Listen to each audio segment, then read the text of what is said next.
Hi guys, welcome back to the Curly Reader. So today I want to share with you my top 5 reads from the summer.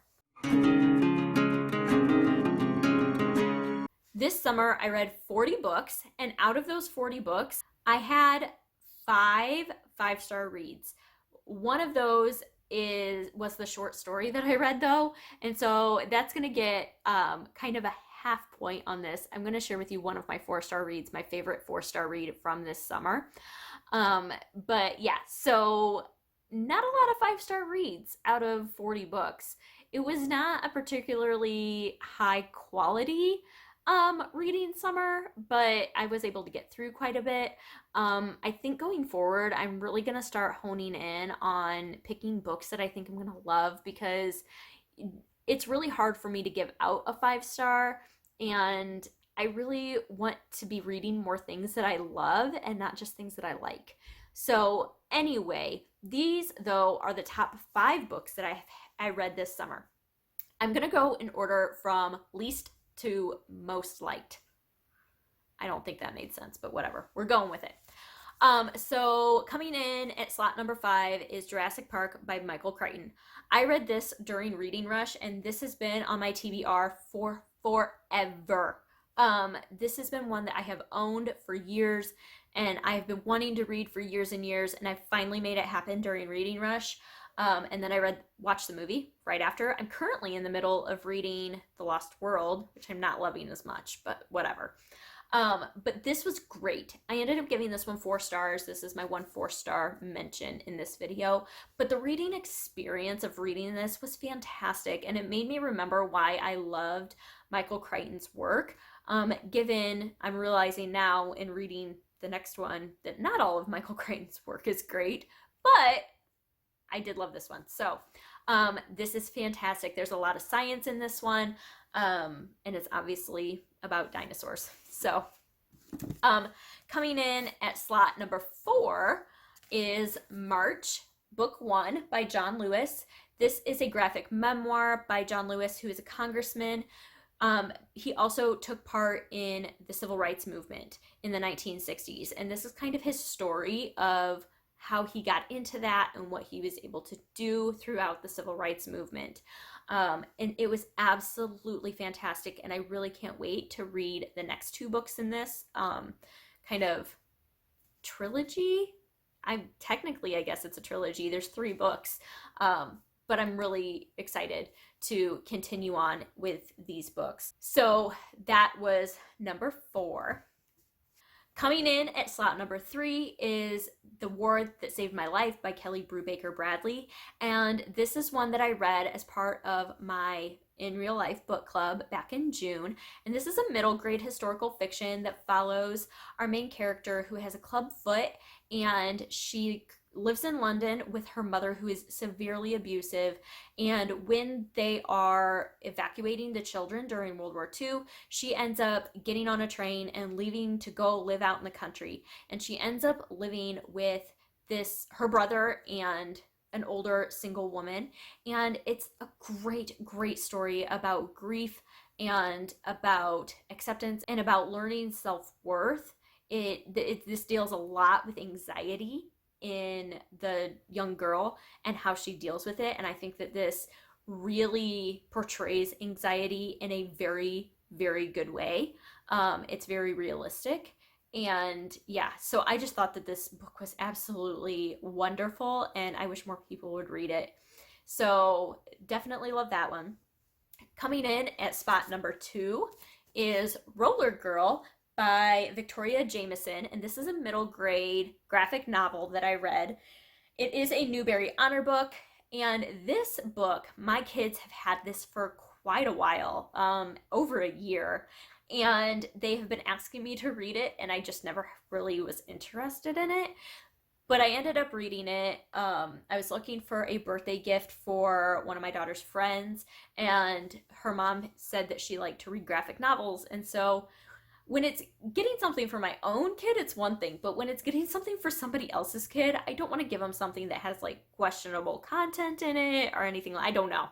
So I was on a mission to read as many graphic novels as I could to make an educated decision on what to get this little girl. And this is one of the books that I read in the process. And this is a little bit thicker for a middle grade graphic novel, but so, so worth it. This book was so good.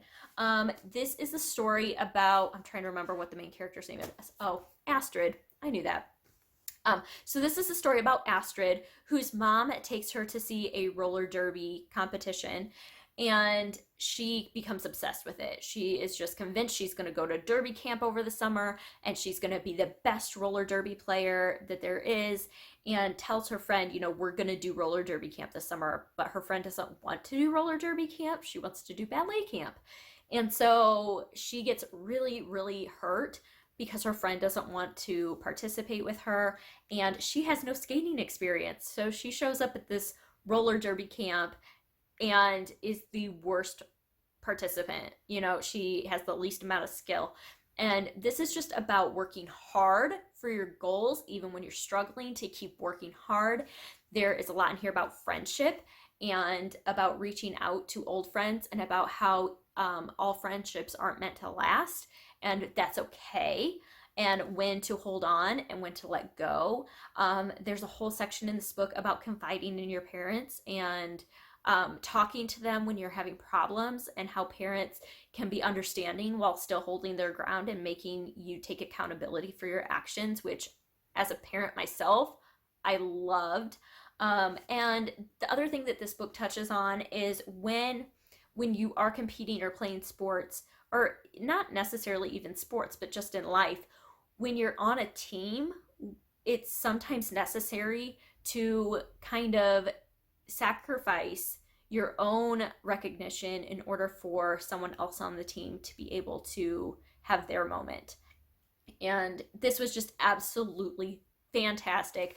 I mentioned in my middle grade graphic novel wrap up that out of all of the ones that I read, this is the one that I'm so happy is my kids' favorite, and that they go back to time and time and time again. They want to reread this, and that as a mom makes me happy, because I feel like there are so many good life lessons in this for them.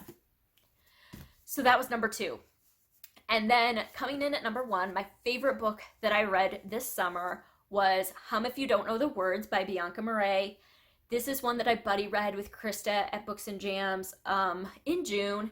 And this book was exactly what I needed at the time. And it was so good. This is a story of Robin and Beauty. Robin is a 10-year-old white girl, and Beauty is a 50-year-old black woman. And they both live in South Africa during apartheid.